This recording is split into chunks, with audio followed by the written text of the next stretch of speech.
Hello mga kaiklabo! Samahan niyo ako gawa tayo ng napakasarap na dessert. Bali, frozen dessert pala ito. At meron nga lang pala itong tatlong ingredients.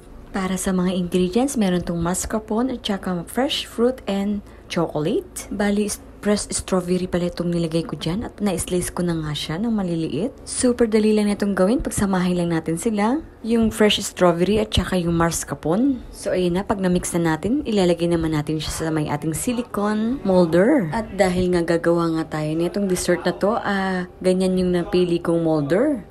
Bali pa circle pala ito. At gusto ko pa nga siya lagyan ng blueberry. Kaya ito nga, mayroon na yung mga fresh blueberry dyan. Pagkatapos nga natin malagay yung ating blueberry, ilalagay muna natin ito sa freezer. Kahit mga 6 hours hanggang sa maging freeze na yung ating dessert. At kapag nga na-freeze na natin yung ating dessert, ganito na yung magiging itsura niya. So matigas na talaga ito. Bali, dalawang magkaibang design pala yung ginawa ko dyan. Kaya merong isang design of circle, tapos merong mga design na kakaiba. Mga shape lang ba, ganun. Bali talaga, sinadya ko talagang ganyan yung design kasi pag didikitin nga natin siya, tignan nyo naman, ganito yung design na naisip ko. So pagka ganyan natin yung design, maglalagay naman tayo dyan ng chocolate. Lalagyan natin para mabuo yung ating circle. Bali, ang nilagay ko dyan na chocolate is dark chocolate. Nung una, sana bubuuhin ko o lalagyan ko yung buong circle ng chocolate.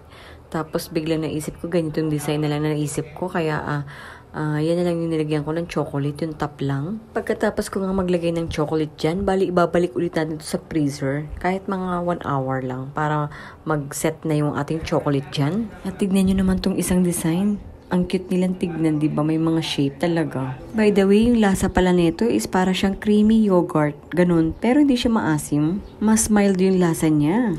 Yung dessert na ito, para kang kumakain ng frozen na yogurt. Ganun. Super healthy nga na itong dessert na ito at saka napakasarap pa. At iyan na nga yung ating dessert na napakasarap. Salamat sa panunood. Sa ulitin. Try nyo rin ang gumawa nito, ha? Yummy!